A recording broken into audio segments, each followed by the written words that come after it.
I started to pass on doing a video on this particular segment of Donald Trump. I guess one apprentice and one failed apprentice, but I couldn't turn it down. In this clip, you're going to see this phony preacher, Omarosa Manigault. She was a failed contestant on the Donald Trump show. And then you're going to see a young man, and the apprentice that made it was Randall Pinkett. Both of these individuals are black, but each of them has a very, very different viewpoint as far as how they see Donald Trump. Mr. Pinkett, obviously, since he won, got to work within the Trump organization for a year, so he got an up close and personal look at Donald Trump. Omarosa Manigault, though she failed, I guess Donald Trump took a liking to her, and he subsequently employed her in various capacities. Now he's using her, and she's allowing herself to be used, and that preacher part of it, there's just no way. I honestly think she bought her way into that preacher, or actually it's an assistant pastor position at a really, really small church located in East LA, which the area the church is in is predominantly Hispanic, but the membership, from what I gathered, appears to be black, but the congregation is very, very small. Anyway, Mr. Pinkett has a very, I'm not going to say biased, I'll say objective, only because the points that he makes are all valid, and Miss Manigault, all she can do is claim that the information is not factual, etc., etc., etc. And the information that he listed is absolutely factual. Here we go. Don't like excuses. In this case, Omarosa has to go. You're fired. Yeah. Omarosa made a bunch of excuses when she got fired, and Donald said he doesn't like excuses. But I guess he loves excuses now because she makes a ton of them for him. Thanks for the opportunity to be here. Omarosa Manigault was fired, and in the 4th season, Randall Pinkett was hired by Donald Trump on The Apprentice. Now they have very different views on whether Trump should be elected president of the United States. Randall and Omarosa join me now. Thank you both for being here. Joy, I cannot believe you started with a clip of me being fired in front of 28 million people. But you know what? You gave such amazing face, girlfriend. You owned it even in that moment. Yes. They cut my clip of getting hired, Omarosa, so it's I know, Randall. That's true. Black on black crime is the 4th time. All right, let's talk about, first of all, your differences on The Apprentice. The irony is, the reason we started with that clip, Omarosa, is that you went from that moment with Donald Trump to being really his biggest supporter, or one of his biggest supporters from the alumni of The Apprentice. Why is that? Well, first of all, Donald and I have a very long history. 13 years ago, The Apprentice launched and changed the face of television. Like I said, every week, 28 million Americans tuned in to a show that captivated the audience. And we connected. I would go on to appear on Celebrity Apprentice All-Stars. And if he has a Celebrity Apprentice for the generations to come, I'll be on that. Donald and I have made history together, and we have a very, very special friendship. And on your side, Randall, you won The Apprentice. You worked with him, then that's part of what you win when you go on The Apprentice. What is it about him that convinced you that he is not fit to be president? So I've watched Donald's evolution. So I won the show, which means I worked for Donald for a year. I saw him up close, up personal, working for the Trump organization. And I saw signs of his personality then, the bombastic personality, the larger-than-life ego, etc. But really, as I've seen him enter the political world and I've begun to evaluate him as a leader for our country, that's when I've grown growingly concerned. When I see his position on Muslims, his position with Black Lives Matter protesters, his comments on women, his recent comments on Judge Curiel, and his inability to be objective with the Trump Trump University case, Donald has consistently, to me, shown a pattern of being unfit for president.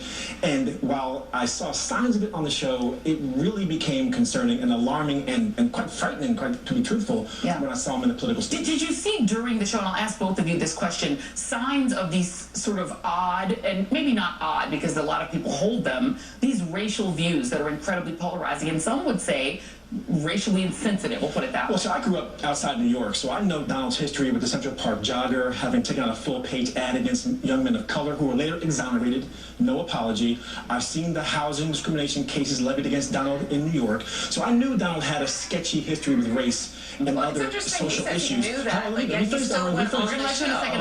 All right, so now here comes Omarosa trying to jump in there, but if you lived in New York, okay, all of that basically was front page news, particularly the front page ad he took out when the city of New York settled with the Central Park Five. These were 5 black and Hispanic teenagers that were accused of raping a woman who was jogging through Central Park.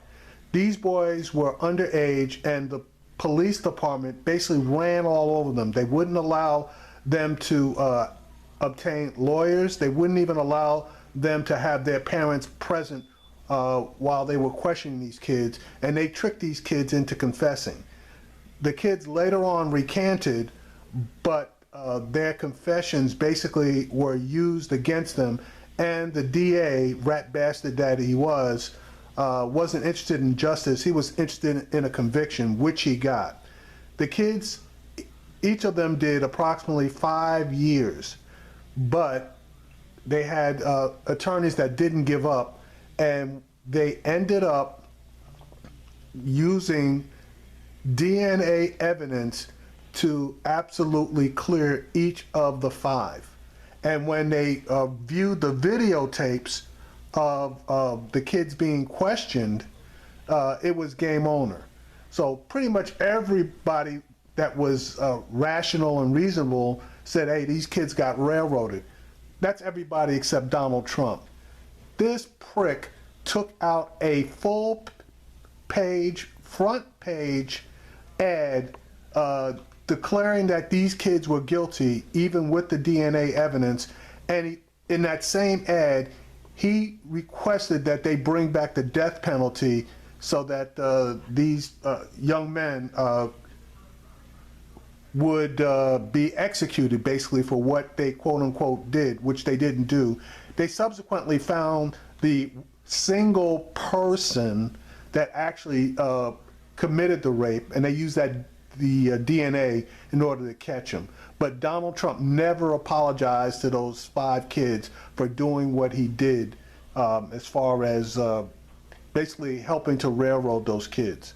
So yeah, a lot of people knew that. And then it was common knowledge and also made front page news where the Department of Justice turned around and sued Donald Trump for racial discrimination because he would not rent any of his apartments in the quote Trump Towers to any person of color, and in particular black people. When they busted him on that, part of the restitution he had to make was taking out the ads and looking specifically for tenants that were of color in order to rent his apartment out to them, and also to rent to minorities within his other properties. And he had to do that for like 5 years. That's on top of paying a huge fine. So a lot of people knew about Donald Trump in New York. Well, that's true. I've seen Donald's history with these issues, and we had a bump with that with my finale, but I would not have predicted what we see today on the campaign trail. Yeah. All right, and the bump that he's referring to in his finale, he basically had won, but Donald Trump asked him if he wouldn't mind sharing the win with the white chick that you saw earlier. And to my man's credit, he said, no, this is The Apprentice, and best man wins. I'm the best man. So when you saw that small take of him standing up, that was after Trump had asked him off camera if he wouldn't mind sharing the award and the win with the white chick. Awesome. Joy, I think it's interesting that Randall says that he knows Donald. He grew up in the New York area. He knew his background, yet he went on the show to try to work for Donald and be a part of Donald Trump's organization. Listen, Randall and I will always be on the same side, even when we're on different teams, because I respect him. I know his work. I know his family. I love the guy. But you know what? I think that it's very interesting that he would say, I know all about Donald, and I wanted to work for him, and now he's a part of this Never Trump movement. Okay, hold on a second. All right, he didn't say he knew all about Donald. He said he knew about his sketchy history. That's not knowing all about someone. Let's let him rant. Right, but your point, Omarosa, and I love you and your family as well. But your point validates mine, which is that I know Donald, having worked with Donald. And I wouldn't come forward with the views that I have on Donald if it weren't for the fact that I put my patriotism for my country above my relationship for Donald. I just don't think Donald is fit to be president. Okay, so let's really quickly stop and on this point of Donald Trump as a business person. And I want to come to you on this first, Omarosa. We just had yesterday a strike by workers at the Taj Mahal Casino in New Jersey. Now, Donald Trump no longer owns the Taj Mahal Casino, but part of the reason he doesn't own it anymore is that it went bankrupt under his leadership. There was a epic Associated Press story this week that talked about the millions and millions of dollars in payments to contractors that were never made. There were some contractors who actually Wait a second. There were a lot of contractors who went bankrupt because Donald Trump owed them millions of dollars. Ultimately, it was taken to bankruptcy. His friend Carl Icahn bought it, but he was able to keep a licensing deal to get paid for his name. Is Donald Trump a good businessman in your view? Well, I appreciate the 5 questions in one, so I'm going to just try to take one at a time. First of all, there was a massive collapse in the gaming industry in Atlantic City, not just with the Trump casinos, but with all of them. Every one of them took a hit. There were many, many casinos that had to close as a result of the turn in that particular industry. So to just isolate Donald Trump as if his casino was the only one impacted by the economic downturn, I think is a little ironic. So let's just start there. Yes, there was an interesting story, but there was some factual inaccuracies in that story. Donald Trump did, in fact, negotiate a deal in order to come out so that he wasn't on the bottom. He's going to negotiate the same deal for the American people. He's going to fight for them. You don't have Okay, so here we go. So Donald Trump was able to negotiate a deal in order to take care of himself and fuck everybody else. That's basically what she just said. And now she's going to try to say that Donald Trump now is going to try to negotiate deals for the United States and fuck everybody else. That's basically what she's going to try to say. That ain't happening. You don't end up on the short end of the stick, which is what they've been getting under Democratic administration. Before the casino went bankrupt, and not all of the casinos on Atlantic City went bankrupt. Many of them are still. I didn't say all. Hold on a second. Most of them were impacted, Joy. Before it even went bankrupt, Donald Trump stiffed contractors who did work for him, some of whom he owed millions of dollars in contracts, even before the bankruptcy. Why didn't he pay those contractors? That is not substantiated. Why not pay them? That is just... It is substantiated. They have done numerous stories on these contractors that Donald Trump screwed, and he basically even admitted. He said himself that if he didn't feel the work was up to his standard, that he wasn't paying these guys, and that's a bunch of bullshit. A contract to contract. So he can't arbitrarily just decide. There is a hairline fracture that can't be seen by the naked eye, so I'm not paying you. And it wasn't that he didn't pay them, small portions. He basically didn't pay these guys, in some cases, for 1 penny of the work they did. So here's Omarosa making excuses, which Donald Trump didn't like when he fired your ass. But now you're going to make excuses for him, and he's loving you.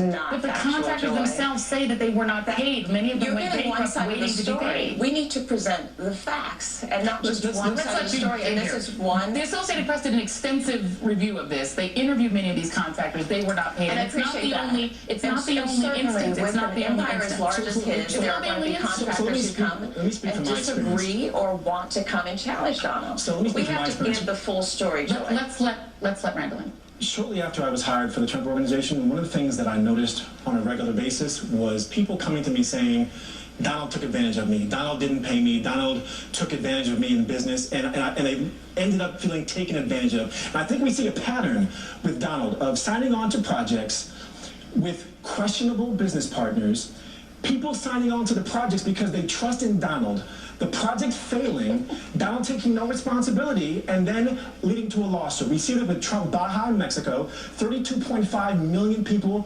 dollars lost, some untold number of people who lost money. We see it with Trump University, we see it with Trump Institute, Randall, if that we were see it true, with why Trump did you Tower stay- in Miami. All right, that property in Baja, Mexico, just so that you know, Donald Trump got sued, and the contractor who actually was building the property and the property failed, that guy immediately recognized his liability, and he settled with all of the people that sued. He settled for a portion of the money that was owed. So they got some relief from the contractor. Donald Trump, on the other hand, tried to claim that he had nothing to do with the property other than he was just doing marketing. It went to court, and guess what? Donald, I never settled anything, settled with every last one of those people. Okay, he settled the case for a lot of money. We see it with Trump Tower in Florida. Your- Please finish. We see it with Trump Tower, Fort Lauderdale, and Trump Tower in Miami. And it's that pattern which to me speaks to two things: Donald's integrity and his honesty, and his business acumen or lack thereof. While he's had success in certain segments, we cannot help but acknowledge that Donald has had failures in several other segments of But business. Randall, what And does that that story say is not about being you told. staying there No, for the except- entire term? Okay, now here comes Omarosa. Now she's going to try to attack him. The subject is Donald Trump. It's not the gentleman on the left. But that's a frequent Trump surrogate ploy. When you're losing, you try to move the argument away from you onto something or someone else, or you try to attack the person that's making the argument. She can't attack this brother because he's got his shit together. Randall's not running for president. Randall's not asking to He's be the not, president of but the he's United making States. And points hold on a about second, his time with Donald. There's a point that he has to acknowledge that he stayed, in spite of noting that that isn't the information. point. Donald Trump is running for president in part on his ability as a businessman. But to Randall's point, not only do you have the bankruptcies of those casinos in Atlantic City, you have story after story, going back to the people who built Trump Tower and weren't paid, workers, just ordinary working people, I'd like to take part of contractors this who weren't bashing paid. session, but I'm not Over going and to allow over you to again. bash Donald Trump's legacy as a I'm man. asking you It's questions about his businessman. You know, it's almost like this broad is fucking Donald Trump, and she basically is going to go down on her shield for this guy.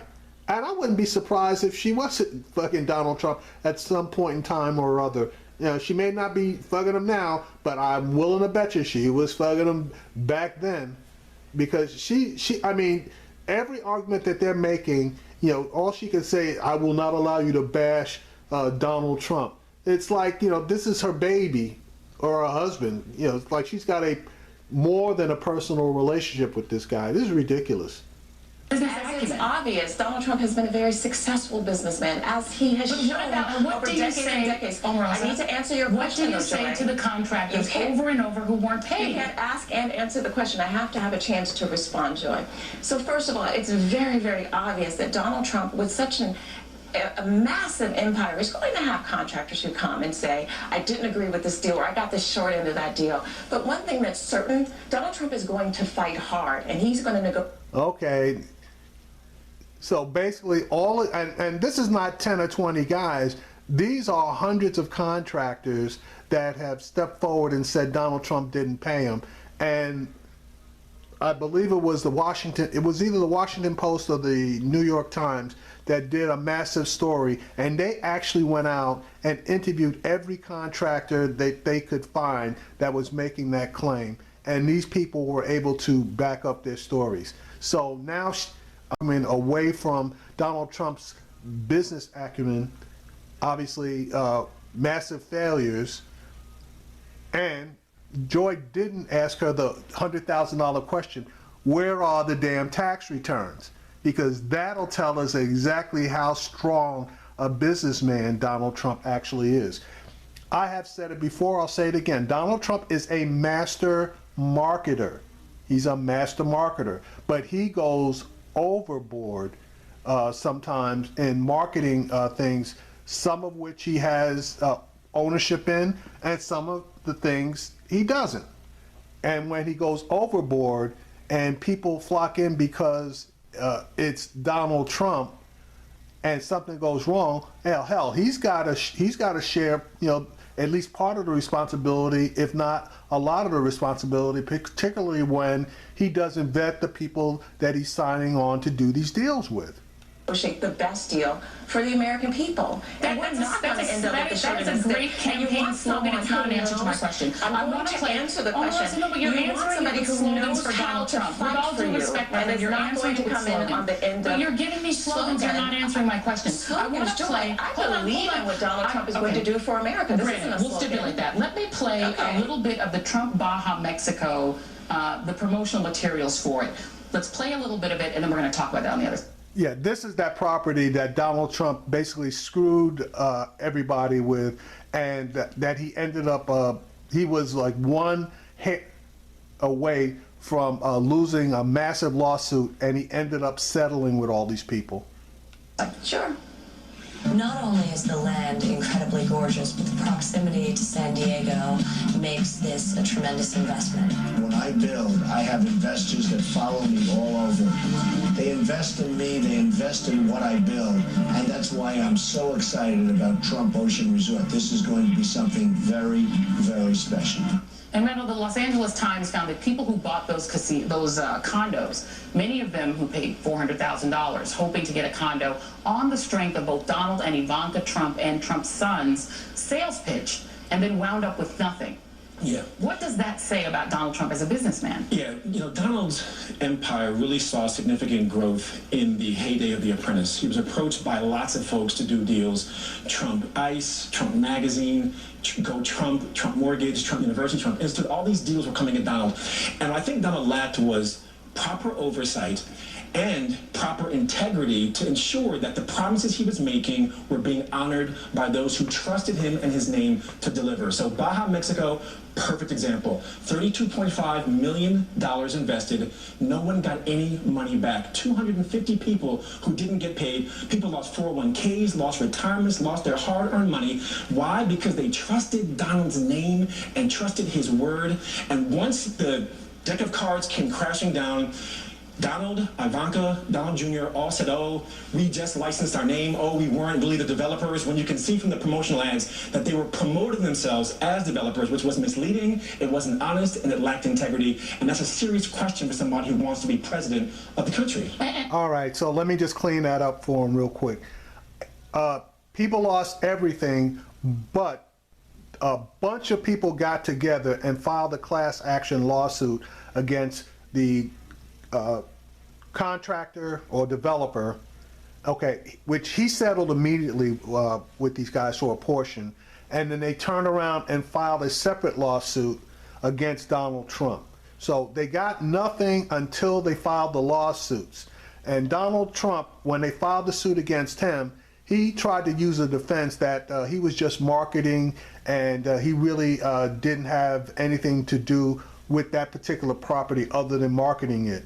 The judge didn't buy it, and just as the judge was getting ready to rule in the favor of the plaintiffs, Donald Trump settled with all of the people that had gotten together to file the class action lawsuit. So it is true that they didn't get anything initially, but when they sued, some people, and not everybody that lost money was involved in the lawsuit.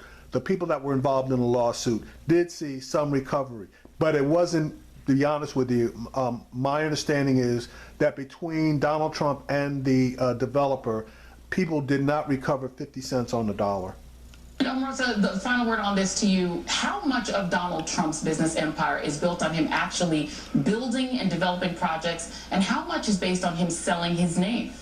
Well, I think the Trump brand speaks for itself. It's worth billions and billions of dollars, and for every one bad deal that you present, there's hundreds and hundreds of deals that he's done that he's been successful in, hundreds and thousands of people who have been happy with the deals that they've done with Donald. And so it's going to be very, very much like this as he gets closer to 1600 Pennsylvania Avenue and November, that you will see people coming out and taking attacks towards him. But the one thing you should know is that Donald Trump is going to fight for you. This is about running the best possible way for this country and for the highest office of the land. Well, we look for. That was spin. The question was, how much of Donald Trump's, let's call it equity or net worth, is derived from licensing versus actually building things? She didn't answer the question. I'm willing to bet you that the majority of the income that his company generates is from licensing rather than actually building things.